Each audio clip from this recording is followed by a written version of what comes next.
ఆ హిరణ్యవర్మ మహాబలవంతుడు, ఆయన ఎవరూ ఎదిరించలేరు. అటువంటి చోట తెచ్చుకున్నాడు. ఏం జరుగుతుందో, ఆయనకు చాలా పెద్ద సైన్యం ఉంది, ఏం ఇరక్కపోతాడో తెలీదు. ఆయన కూతురును శిఖండి పెళ్లి చేసుకొని తనతో పాటుగా తాను కాంపిల్యపురానికి తీసుకొని వచ్చాడు. కొంతకాలం తర్వాత ఆమె అర్థమైపోయింది, ఆవిడికి నిదానంగా తెలిసింది. వీడిదంతా గమనించింది. శిఖండిని స్త్రీగా తెలుసుకుంది, అర్థమైపోయింది, కనిపెట్టేసింది. భార్య కనిపెట్టింది. మనం దాన్ని భార్య అందామా భర్త అందామా తెలియటం లేదు. మనమే అటు ఇటు అయిపోతున్నాం, ఎటు తెలియకోకుండా. సిగ్గుపడుతూ తన దాదులకు చెలికెత్తలకు ఇలా చెప్పింది, ఈ పాంచాల రాజుకు కూతురే ఉంది, శిఖండి స్త్రీయే కానీ పురుషుడు కాదు అని చెప్పేసింది అందరికీ కూడా. ఒక్కరోజు తెలిసిపోయింది, ఎట్లనో తెలిసిపోయింది. అప్పుడు ఆ దశారణ దేశం నుండి వచ్చిన దాదులు దాసీలు ఎంతో దిగులు చెందారు. అందరికీ గోవింద అయిపోయింది. వాళ్లకు తెలియదు, అవి వచ్చినారు కదా దశారణ దేశం నుంచి, వాళ్ళకు తెలియదు, వీళ్ళకు తెలియదు. అందరూ దిగులు పడ్డారు, వీళ్ళు పడ్డారు, వాళ్ళు పడ్డారు. ఈ ఏడుస్తారా, కోపగించుకుంటారా, మొత్తుకుంటారా తెలియదు ఎవరికి కూడా. చూడండి, శిఖండి ఎట్లనో దుఃఖం కూడా అట్లే. వెంటనే ఈ వార్తను హిరణ్యవర్మకు తెలిపారు. దాసీలు చెప్పిన మాటలు విని ఆ రాజుగారు మోసాన్ని గ్రహించాడు. ఆయనకు చాలా కోపం వచ్చింది, ఇంక చెప్పవలే, విపరీతమైన కోపం వాడికి. శిఖండి మాత్రం పురుషుడిగానే రాజవంశంలో సంతోషంగా తిరుగుతుంది, మామూలుగానే ఉంది ఆవిడ. శిఖండికి స్త్రీగా ఉండటం ఏమాత్రం ఇష్టం లేదు, అందుకని పురుషుడిగా ఉంటుంది. హిరణ్యవర్మ వెంటనే ద్రుపదుడి భవనానికి ఒక దూతను పంపించాడు. ఆ దూత ద్రుపదుడి దగ్గరికి వచ్చి అందరినీ బయటకు పంపి ఏకాంతంలో రహస్యంగా ఇలా మాట్లాడాడు. ఓ రాజా, వివాహ బంధంలో నువ్వు మా రాజును మోసగించావు. అతడెంతో కోపించి నీతో ఇలా చెప్పమన్నాడు. నా కూతురిని నీ కూతురు కోసం యాచించి నన్ను అవమానించావు. ఇది మోసం, నువ్వు నన్ను మోసం చేశావు. ఓ దుర్మతి, ఈ మోసానికి తగిన ఫలాన్ని ఇప్పుడే అనుభవించు. నిన్ను నీ ప్రజలను మంత్రులను చంపేస్తాను, యుద్ధానికి సిద్ధంగా ఉండు అన్నాడు అని చెప్పాడు ఆ దూత.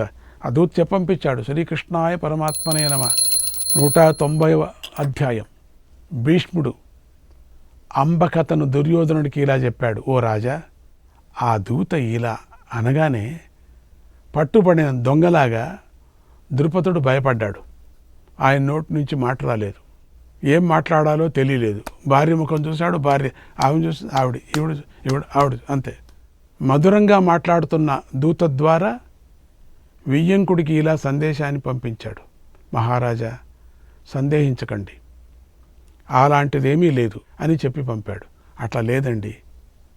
ఆ రాజును నమ్మించటానికి ద్రుపదుడు ఎంతో తీవ్రమైన ప్రయత్నం కూడా చేశాడు.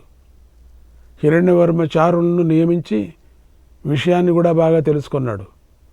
పాంచాలరాజు కొడుకు కుమారుడు శ్రీయే అని నిర్ధారించుకున్నాడు. కోపంతో ద్రుపదుడితో యుద్ధానికి సిద్ధమయ్యాడు. చంపాల్సిందే వాడిని, నాకు అన్యాయం చేశాడు. నేను ఇంతవరకు అల్లుడని పూజించాను, చూస్తే కూతురు, అది ఆడది. అయ్యో, తన కూతురుకు జరిగిన మోసాన్ని గురించి, ఎంత మోసం జరిగిపోయింది నా కూతురికి. పరాక్రమవంతులైనటువంటి మిత్రులందరికీ చెప్పాడు. రాజా, బలాలు ప్రోగు చేసుకొని ద్రుపదుడి మీదికి దండెత్తాలని నిశ్చయించుకున్నాడు. పదండి, అందరూ వెళదాం. ఆ హిరణ్యవర్మ ద్రుపదుడితో ఇలా యుద్ధం చేయాలని మిత్రులతోనూ మంత్రులతోనూ కలిసి అందరితో ఆలోచించాడు. అప్పుడు వారందరూ తమ అభిప్రాయాన్ని ఇలా చెప్పారు. ఓ రాజా, ద్రుపదరాజు సంతానం శిఖండి. ఆమె నిజంగా స్త్రీ అయితే ఆ రాజును బంధించి ఇక్కడికి తీసుకొని వద్దాం. పాంచాల సింహాసనం మీద ఇంకొకరిని రాజుగా కూర్చోబెడదాం. తర్వాత ఆ ద్రుపదుడిని శిఖండితో సహా చంపేద్దామన్నారు. కట్టేసి అగ్ని పెట్టేస్తాం. అప్పుడు హిరణ్యవర్మ మళ్ళీ దూతలను ద్రుపదుడి వద్దకు పంపించాడు. నీ పుత్రుడు పురుషుడు కాదు స్త్రీయే అని మొదలు నిర్ధారించుకుంటాను. అప్పుడే నిన్ను సంహరిస్తాను. అంతవరకు ధైర్యంగా ఉండు అనే సందేశాన్ని ద్రుపదుడికి పంపించాడు. ఇంకా నాకు అనుమానంగా ఉంది, ఇంకా నేను నిశ్చయించుకుంటాను. ఎక్కడెక్కడి నుంచినో వైద్యుల్ని పిలిపిస్తున్నాను. ద్రుపదుడు సహజంగానే పిరికివాడు, పైగా తప్పు చేసి ఉన్నాడు కదా. దాంతో ఇంకా భయపడిపోయాడు. భార్యతో ఏకాంతంలో ఇలా అన్నాడు, దేవి, మన వియ్యంకుడు బలవంతుడు. ఆయన సైన్యంతో నా మీదకు దండెత్తి వస్తాడు, నన్ను చంపేస్తాడు. అప్పుడు మన శిఖండి గురించి ఏం చేయాలో తెలియటం లేదు. ఆయన మీ పుత్రుడి శిఖండి కన్యయే, సందేహం లేదు. మేము మోసపోయామో అని కొట్టుకుంటున్నాడు అని మిత్రులతోనూ సైన్యంతోనూ కలిసి నన్ను నాశనం చేయాలని ప్రయత్నం చేస్తున్నాడు. యుద్ధానికి వస్తున్నాడు. ఓ దేవి, నాకు భగవంతుడు అబద్ధం చెప్పాడా? ఎందుకంటే ఇంతవరకు కూడా మన కూతురు పురుషుడు కాలేదే, ఇంకా ఈరోజు అవుతాడు. లెక్క పెట్టుకుంటున్నాం, పంచాంగం చూసిందే లెక్క పెడుతున్నాం, శివుణ్ణి ప్రార్థన చేస్తున్నాం, ఇంకా కాలేదే. నాకు కూడా దేవుడి మాట సందేహంగానే ఉంది. ఎన్ని రోజులు పడలేదు, ఇప్పుడు ఎందుకో పడుతున్నాను. శిఖండి ఇంకా స్త్రీగానే ఉంది. ఓ మహారాణి, నీకు కూడా గొప్ప కష్టం వచ్చింది కనుక ఈ సంఘటనలన్నీ తీరేలాగా ఏదైనా ఒక ఉపాయాన్ని చెప్పు. నువ్వు చెప్పింది నేను చేస్తాను. శిఖండి విషయంలో నువ్వు భయపడకు. నేను దయతోనే ఉంటాను, యుద్ధానికి దిగను. నేను పుత్రుడి కోరి మోసపోయాను. ఈ దశార్ణ రాజును మోసం చేశాను. ఓ దేవి, మనకి ఈ విషయంలో ఏది మేలు చేస్తుందో దాన్ని చెప్పు, నేను అదే చేస్తానన్నాడు. ద్రుపదుడికి విషయమంతా తెలుసు. అయినా ఇతరుల దృష్టిలో తన తప్పు లేదని నిరూపించుకోవాలని పైకి అలా అన్నాడు. అప్పుడు మహారాణి ద్రుపదుడితో ఇలా అంటున్నది. అన్నాడు భీష్ముడు, శ్రీకృష్ణాయ పరమాత్మనే నమః. 191వ అధ్యాయం. భీష్ముడు దుర్యోధనుడికి ఇలా చెప్పాడు. ఓ దుర్యోధన, అప్పుడు ద్రుపదుడి భార్య శిఖండి ఇంకా కన్యగానే ఉంది అనే ఈ నిజాన్ని ద్రుపదుడికి చెప్పింది. ఈ విషయం ద్రుపదుడికి కూడా తెలుసు. ఆమె ఇలా అంది, తెలుసు, మన ఇద్దరికి కూడా తెలుసులే, అయినా ఇంకోపారు చూసుకోరా అని చెప్పింది. తప్పైపోయిందిలే, వద్దులే. ఓ రాజా, ఆడపిల్లగా పుట్టిన శిఖండిని నేను మగపిల్లవాడని చెప్పాను. నువ్వు కూడా సంతోషంతో దానిని అంగీకరించావు.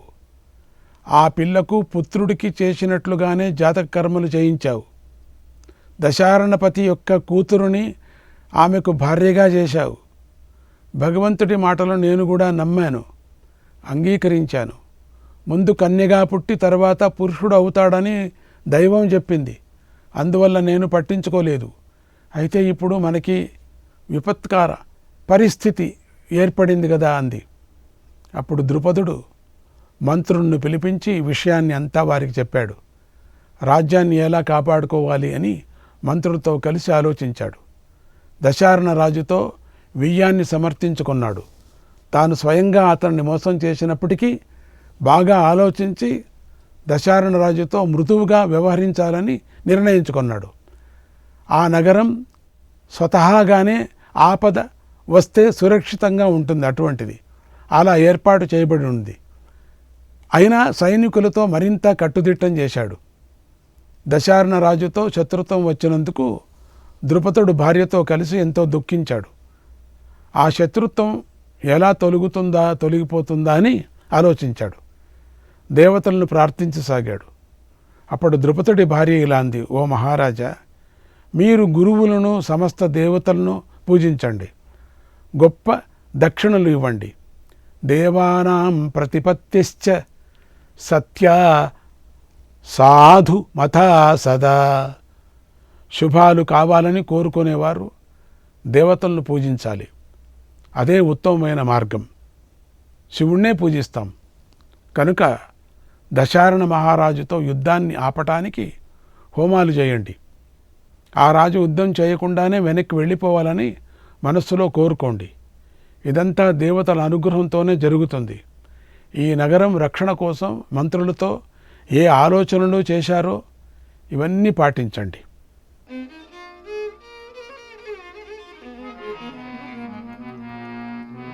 దైవం హి మానుషోపేతం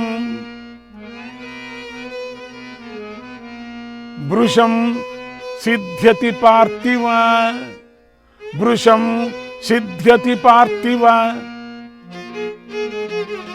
పరస్పర విరోధార్థి పరస్పర విరోధార్థి సిద్ధిరస్తి నచైతయోగో. దైవం కూడా పురుష ప్రయత్నంతో కలిసినప్పుడే ఫలాన్ని ఇస్తుంది. ఈ రెండు శత్రుత్వాన్ని కలిగి ఉంటే మాత్రం అవి ఫలాన్ని ఇవ్వవు. అది జ్ఞాపకం పెట్టుకో.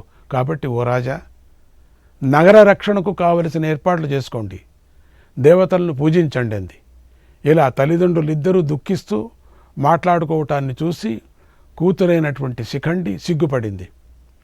వీరిద్దరూ నా గురించే దుఃఖిస్తున్నారు, నా గురించే మాటిమాటికి రహస్యంగా ఇంతవరకు తెలియదు ఈ పిల్లకి పాపం అని చింతించింది.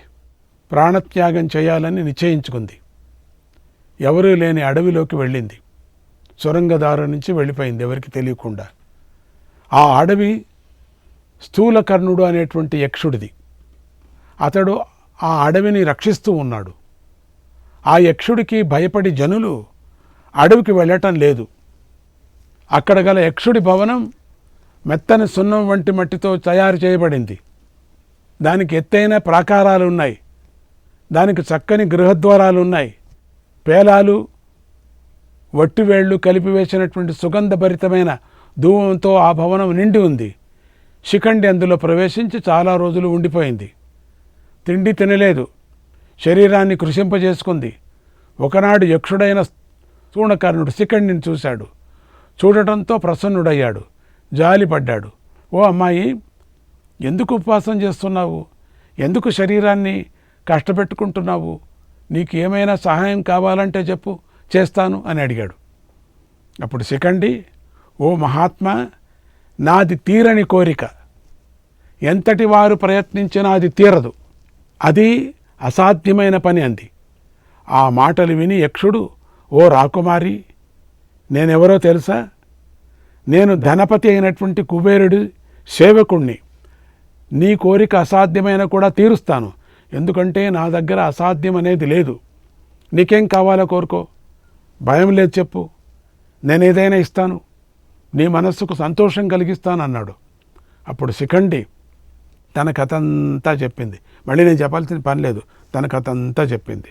ఓ ప్రభు, నా తండ్రికి కొడుకులు లేరు, ఆయన అతి కొద్ది కాలంలోనే నశించబోతున్నాడు. ఆ హిరణ్యవర్మ కోపంతో నా తండ్రి మీదకు దాడి చేస్తున్నాడు. అతడు మహాబలవంతుడు. అతడి బారి నుండి నా తల్లిదండ్రులను కాపాడు, నా దుఃఖాన్ని తీర్చు. నువ్వు మాట ఇచ్చావు, నన్ను అనుగ్రహించు. ఓ మహా యక్ష, ఆ రాజు మా నగరానికి వచ్చే లోపలే నేను ఏ లోపము లేని పురుషుడు అయిపోవాలి, నన్ను అనుగ్రహించు అని ప్రార్థించింది. శ్రీకృష్ణాయ పరమాత్మనే నమః. 192వ అధ్యాయం. భీష్ముడు దుర్యోధనుడికి శిఖండి కథను ఇలా చెప్పాడు. ఓ దుర్యోధన, యక్షుడు శిఖండి మాటలు విన్నాడు. ఆమె యొక్క అసాధ్యమైన కోరికను విని మనస్సులో కొంత ఆలోచించాడు. అసాధ్యమైన కోరిక, నేను పురుషుణ్ణి చేయమని చెప్తూ ఉన్నది, ఎట్లా బా ఇది ఏమన్నా కానీ కోరుకో, ఇస్తానని చెప్పేశాడు. ఇప్పుడు కష్టపడుతున్నాడు. ఇది సృష్టికి విరుద్ధమైన పని కదా. అయినా మాట ఇచ్చేశాడు. శిఖండితో ఇలా అన్నాడు, ఓ కళ్యాణి, నీ కోరిక నాకు దుఃఖాన్ని కలిగిస్తుంది. అయినా ఒక నియమ ప్రకారం నీ కోరిక తీరుస్తాను. నా పుంసత్వాన్ని నీకిస్తాను, స్త్రీత్వాన్ని నేను తీసుకుంటాను. ఇది కొద్ది కాలం మాత్రమే ఉంటుంది, జాగ్రత్త, తొందరగా వచ్చాయి నువ్వు. గడువు లోపల నువ్వు మళ్ళీ తిరిగి రావాలి. ఈ మాట తప్పను అని నాకు మాట ఇవ్వు, అప్పుడు నేను నీకు మేలు చేస్తాను, నీ కోరిక తీరుస్తాను. నేను సమర్థుడిని, సంకల్ప సిద్ధి గలవాణ్ణి. నేను ఇష్టం వచ్చిన రీతిలో సంచరిస్తూ ఉంటాను, ఆకాశంలో కూడా సంచరిస్తూ ఉంటాను. నా అనుగ్రహం వల్ల నీ నగరాన్ని, నీ బంధువులను కూడా రక్షించుకో. నీకోసం నేను స్త్రీని అవుతాను. అయితే ముందు నువ్వు నాకు సత్యప్రతిజ్ఞ చెయ్యి, గొడువు లోపలే తిరిగిరా, అప్పుడు నేను తిరిగి పురుషుడినై నీకు మేలు చేస్తాను అన్నాడు. ఆ మాట విని శిఖండి, ఓ సువ్రత, నన్ను అనుగ్రహించావు, అంతే చాలు, నేను మాట మీద నిలబడతాను. ఎందుకంటే వాళ్ళందరూ వచ్చేస్తున్నారు, శత్రువులు నా పరీక్ష కోసం వస్తున్నారు వాళ్ళు కూడా. ఆ పరీక్షలో నెగ్గితే చాలు, నేనంతే, నువ్వు చెప్పినట్టుగానే చేస్తాను. ఓ భగవంతుడా, నీ పుంసత్వాన్ని తిరిగి ఇచ్చేస్తాను, నీవే దేవుడు నాకిప్పుడు. నువ్వు చెప్పిన గడువు లోపలే నేను తిరిగి వస్తాను. నా మీద దయతో నువ్వు కొద్ది కాలం మాత్రమే స్త్రీగా ఉండు. ఆ హిరణ్యవర్మ తిరిగి వెళ్ళగానే నేను స్త్రీని అయిపోతాను, నువ్వు పురుషుడు అయిపోతావు. ఇది సత్యమంది. అలా వారిద్దరూ మాట్లాడుకొని ప్రతిజ్ఞ చేసుకున్నారు. తర్వాత వారిద్దరూ మారిపోయారు. శిఖండి యొక్క స్త్రీత్వాన్ని యక్షుడు పొంది స్త్రీ అయిపోయాడు. యక్షుడి యొక్క పుంసత్వాన్ని శిఖండి పొంది పురుషుడైపోయాడు. అలా శిఖండి పురుషుడై ఎంతో సంతోషిస్తూ నగరంలో ప్రవేశించాడు. తల్లిదండ్రులను కలుసుకొని జరిగిన కథ అంతా చెప్పాడు. భార్యతో కలిసి ద్రుపదుడు ఎంతో ఆనందించాడు కూడా. ఆ సమయంలో తల్లిదండ్రులు ఇద్దరూ కూడా శివుడి మాటలను జ్ఞాపకం చేసుకున్నారు. భగవంతుడి మాట ఎప్పటికీ సత్యమే అవుతుంది అనుకున్నారు. అనంతరం ద్రుపదుడు హిరణ్యవర్మ దగ్గరకు వచ్చి, నా శిఖండి పురుషుడే, మీరు నా మాటను ఎలాంటి సందేహం లేకుండా నమ్మవచ్చు అని దూత ద్వారా సందేశాన్ని పంపించాడు. అయితే ఎంతో దుఃఖ శోకంలో ఉన్నటువంటి దశార్ణ రాజు ఆ మాటలు నమ్మలేదు. వెంటనే పాంచాల రాజు అయినటువంటి ద్రుపదుడి రాజ్యానికి వచ్చి పడ్డాడు. బ్రహ్మవేత్తలలో ఒక శ్రేష్ఠుడైన దూతను పిలిచి ఆ హిరణ్యవర్మ ఇలా అన్నాడు, ఓ దూత, ఆ పాంచాల రాజు రాజాధముడు, అతడికి నా మాటగా ఇలా చెప్పు, ఒరి దుర్మతి, నా కుమార్తెను నీ కూతురుకు భారీగా చేశావు. ఆ చెడు పనికి ఈ రోజున తగిన ఫలాన్ని చూస్తావు, సందేహించుకొని సందేశాన్ని పంపించాడు. ఆ దూత పాంచాల రాజ్యానికి వెళ్ళి ద్రుపదుడిని కలుసుకున్నాడు. ద్రుపదుడు ఆయనకు స్వాగతం పలికాడు, అతిథి పూజ చేశాడు. ఆయన అక్కడే శిఖండిని కూడా కలుసుకున్నాడు. ఆ రాజు చేసిన సత్కారాన్ని స్వీకరించకుండా ఇలా అన్నాడు, ఓ రాజా, వీరుడైన మా రాజు హిరణ్యవర్మ చెప్పింది వినండి. ఓ పాపాచారుడా, దుర్మతి, ద్రుపదరాజా, నీ కూతురు నన్ను మోసం చేసింది. ఆ పాప ఫలాన్ని నువ్వు యుద్ధరంగంలో అనుభవించు. నాతో యుద్ధం చెయ్యి. వెంటనే నిన్ను నీ మంత్రులు, సుతులు, బంధువులతో సహా అందరినీ చంపేస్తాను అని దూత హిరణ్యవర్మ యొక్క తీవ్రమైన మాటలను సభలో ఉన్నటువంటి ద్రుపదుడికి వినిపించాడు. అంత కోపం వచ్చేసింది. దూతను పంపించి వినిపించేశాడు.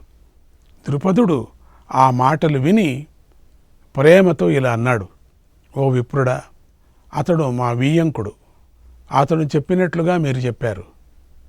ఇక మా మాటను మా దూత మీ రాజుకు చెబుతాడు అన్నాడు. వెంటనే ద్రుపదుడు ఒక విప్రుని దూతగా హిరణ్యవర్మ దగ్గరకు పంపించాడు. ద్రుపదుడు చెప్పిన మాటలను ఆ దూత ఇలా హిరణ్యవర్మకు చెప్పాడు. ఓ మహారాజా, నా కుమారుడు పురుషుడే, కానీ స్త్రీ కాదు. మీరు స్పష్టంగా పరిశీలించుకోవచ్చు. మీకెవరో అబద్ధం చెప్పారు, నిజం తెలుసుకోండి. ఆ అబద్ధాలను మీరు నమ్మకండి అన్నాడు. ఆ మాటలు విని దశార్ణరాజుని హిరణ్యవర్మ మళ్ళీ ఆలోచనలో పడ్డాడు. ఏంటి, పురుషుడా? నా కూతురు చెప్పిందైతే, నా కూతురు ఏం చెప్పిందైతే, నా కూతురు అయిష్టంతో ఏమైనా చెప్పిందే?